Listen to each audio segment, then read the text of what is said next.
I try to write these things with as much of myself that I'm able to.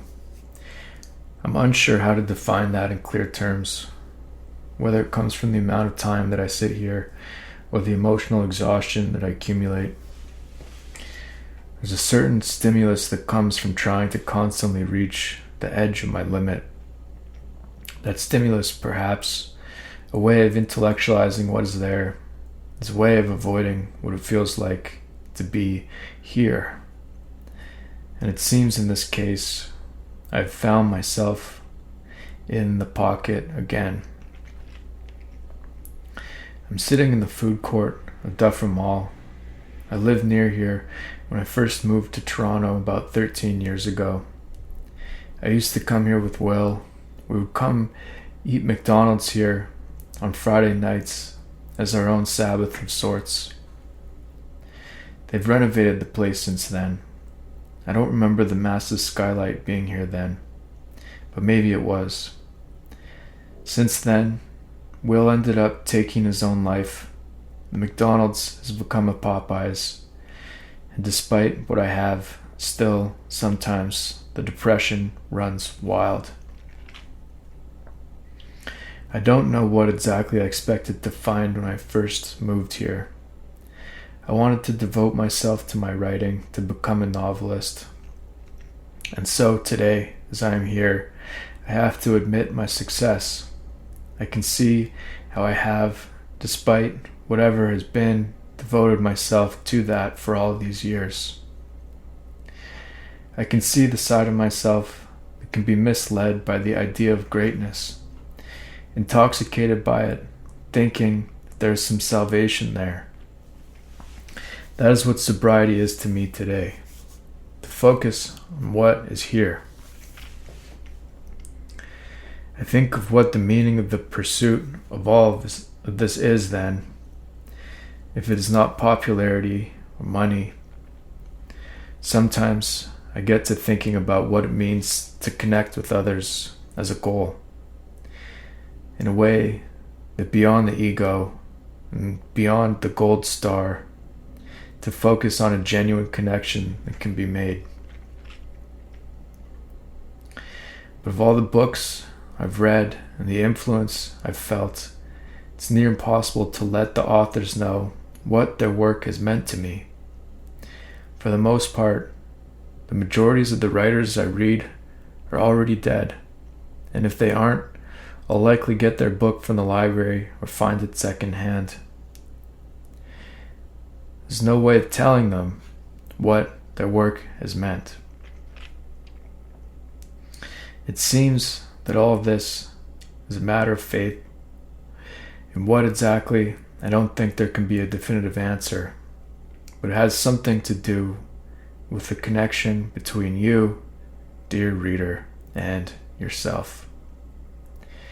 And so, this matter of faith, as it cannot be measured, demands I let go of the idea of acceptance and approval by and large. And so, to write for you, dear reader, is impossible. Instead, I have to write for the most true version of myself that I can come up with. And if you can recognize that connection and recognize it in yourself, then there is value. Otherwise, I'm pretty sure it's all bullshit. At the end of the day, there are those of us who are possessed by the compulsion to write, standing at the edge of what we know, plucking moths from the corners of our mind and flicking them off towards the eternal flame like snot onto the fireplace. It lands on the glass screen that for a moment we forgot was even there. And we sit and we watch the gold star burn. Our highest calling, that bastard question, to pledge allegiance, to see the child is pale and thin, wears a thin, ragged linen shirt. He stokes the scullery fire, and to abandon the young boy that is there. And to the ego, he never sleeps the judge. He is dancing, dancing. He says that he will never die. To accept the inevitability of what this is, the ego perhaps, demanding my sense of failure is perhaps eternal. To accept that the damage has already been done, perhaps by virtue of being born. To accept that and still to remain focused and to remain sober, that this here is all there is. To accept the aloneness and the fear and the sadness that is there. The tar or goo that flames and roasts on a spit somewhere between the pit of my stomach and solar plexus. To think of the propensity towards melancholy as a gift that allows us to go inward. It's an old stereotype. It's so wired in my being that I sit and continue to sear it on the grill, because that is how it feels, perhaps more accurately than a floating goo. More simply, it is merely ground meat searing on the pan.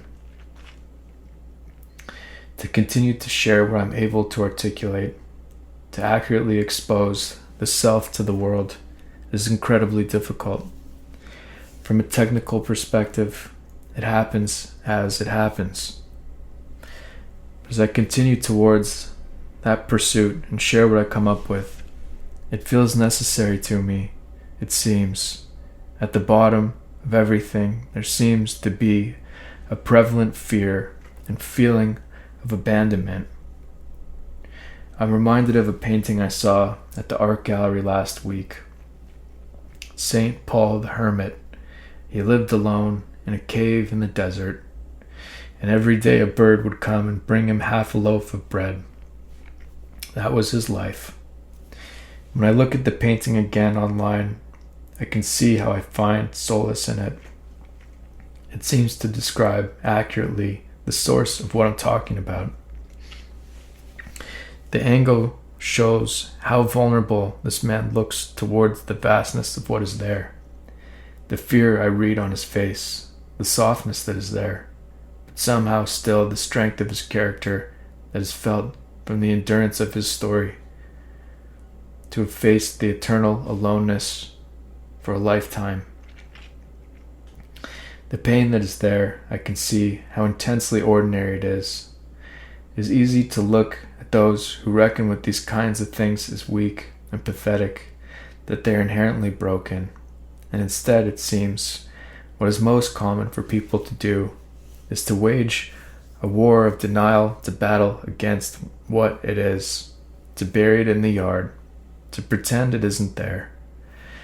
But it is idiotic to poison the dirt in your lawn, to contaminate the water that is there.